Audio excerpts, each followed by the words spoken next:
যদি আমাদেরকে এমন এক প্রভু সৃষ্টি করতেন যিনি আমাদেরকে সৃষ্টিই করেছেন কেবলমাত্র শাস্তি দেওয়ার জন্য, যদি মানুষ জন্মই হতো অনন্তকাল কষ্ট পাওয়ার জন্য, এতে আমাদের কারো কিছু করার থাকতো?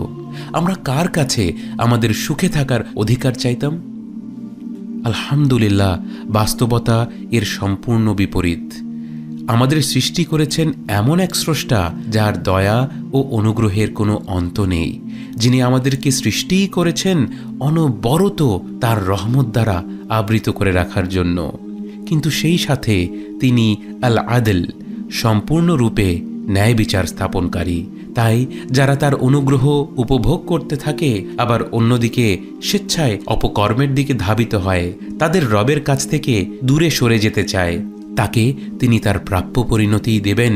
কারণ কেউ অন্যায় করার পরেও তাকে বিনা হিসাবে অনন্তকাল ধরে রহমত দেখাতে থাকা এক প্রকার দুর্বলতা। এবং আল্লাহ যেমন পরম দয়ালু এবং অসীম অনুগ্রহের মালিক, তেমনিভাবে তিনিই সর্বশক্তিমান, মহাপরাক্রমশালী।